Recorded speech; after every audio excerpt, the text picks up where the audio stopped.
السلام علیکم دوستوں، امید کرتی ہوں آپ سب خیریت سے ہوں گے۔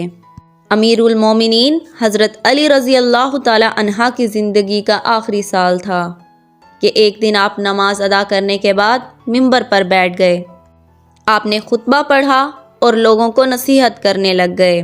پھر فرمایا، اے لوگوں، دوسرے لوگوں کی طرح مجھے بھی عنقریب اس دنیا سے رخصت ہونا ہے، بس مجھ سے وہ باتیں پوچھ لو جو تم نہیں جانتے تاکہ تمہاری معلومات میں اضافہ ہو۔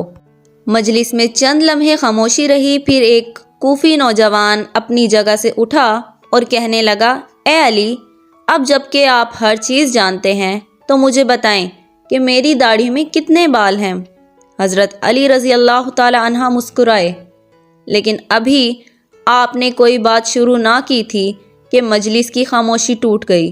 ہر طرف سے آوازیں آنے لگیں، سب نے اپنی گردنیں بلند کی اور سوال کرنے والے کو دیکھنے لگے اور انتظار کرنے لگے کہ آپ کیا جواب دیتے ہیں۔ حاضرین میں کچھ دشمن بھی موجود تھے، اس لیے کہنے لگے، آج علی کوئی جواب نہ دے سکیں گے۔ ہر شخص کی داڑھی کے بالوں کی تعداد الگ الگ ہوتی ہے، اس لیے حضرت علی کو کیسے معلوم ہے کہ اس کے بالوں کی تعداد کیا ہے؟ حضرت علی نے حاضرین سے پوچھا کہ اس سوال کا درست جواب کون جانتا ہے؟ حاضرین میں سے کوئی شخص جواب دینے کے لیے تیار نہ ہوا اور مجلس میں چند لمحے خاموشی رہی۔ حضرت علی رضی اللہ تعالی عنہ کی خدمت میں کمبر نامی ایک آزاد کردہ غلام رہتا تھا جو مکتب علی کا تربیت یافتہ آپ کا خدمت گار اور جانثار تھا۔ سب لوگ کمبر کو پہچانتے تھے۔ جب بھی حضرت علی مسجد سے نکلتے تو کمبر آپ کے ہمراہ رہتا۔ اس موقع پر کمبر دروازہ پر نہایت خاموشی سے کھڑا مسجد میں ہونے والی گفتگو سن رہا تھا۔ جب مجلس میں کوئی شخص جواب دینے کے لیے نہیں اٹھا تو حضرت علی نے کمبر کو آواز دی اور کہا، آؤ اور اس شخص کو جواب دو۔ کمبر نے سوال کرنے والے کوفی نوجوان سے کہا، اگر تم لوگوں کے بدخواہ نہیں ہو اور سچے ہو تو اس بات کی تصدیق کرو کہ اس سوال سے تمہارا کیا مقصد ہے؟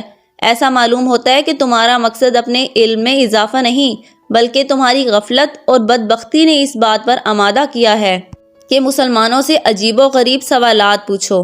یاد رکھو، حضرت علی کو وہ تمام باتیں معلوم ہیں جس میں تمہاری بھلائی ہے۔ میں تمہیں جواب دے سکتا ہوں، لیکن اس سے قبل کہ تمہارے سوال کا جواب دوں تمہیں معلوم ہونا چاہیے کہ تمہاری داڑھی کے ہر بال میں ایک شیطان چھپا بیٹھا ہے جو تمہارے دل میں وسوسے ڈالتا ہے اور تمہیں راہ راست سے دور کرتا ہے۔ ہماری رہنمائی کے لیے اللہ تعالیٰ کی کتاب موجود ہے جس میں کوئی کمی بیشی نہیں ہے، لیکن اللہ تعالیٰ کی کتاب بھی آسمان کے ستاروں، فرشتوں اور پیغمبروں کی تعداد بیان نہیں کرتی، اس لیے کہ کئی چیزوں کا شمار کرنا بے حاصل ہے جب تک کہ اس میں کوئی فائدہ نہ ہو۔ سوال کرنے والا ابھی تک نہایت بے صبر تھا، اس لیے کہنے لگا، اے کمبر، تو نے نصیحت تو کر دی ہے لیکن میرے سوال کا جواب نہیں دیا۔ کمبر نے کہا، اگر تم سمجھتے ہو کہ تمہاری داڑھی کے بالوں کی گنتی تمہارے لیے سود مند ہو سکتی ہے تو میں تجھے اس کا جواب بھی دے سکتا ہوں اور تمہیں مطمئن بھی کر سکتا ہوں۔ سوال کرنے والا نوجوان کہنے لگا، مجھے اس کا کوئی خاص فائدہ تو معلوم نہیں ہے، تاہم میں نے ایک سوال پوچھا ہے جس کا جواب جاننا چاہتا ہوں۔ کمبر نے کہا، مجھے بھی اس میں کوئی فائدہ نظر نہیں آتا، لیکن ایسے سوال کی حیثیت دوسروں کا وقت ضائع کرنے اور بچوں کے لیے افکار کو گمراہ کرنے کے علاوہ کچھ نہیں ہے، لیکن تم ابھی تک اپنے سوال کا جواب مانگنے پر اصرار کر رہے ہو۔ کیا تم گنتی اور حساب جانتے ہو اور 1000 سے لے کر 10,000 تک گنتی کر سکتے ہو؟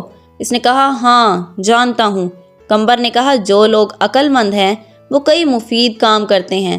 اگر تجھے کسی کام کی فکر نہیں ہے اور نہ ہی کوئی مفید سوال پوچھنا چاہتے ہو تو میں بھی سمجھتا ہوں کہ ممکن ہے اس گنتی سے تمہارا کوئی ذاتی مسئلہ حل ہو جائے گا۔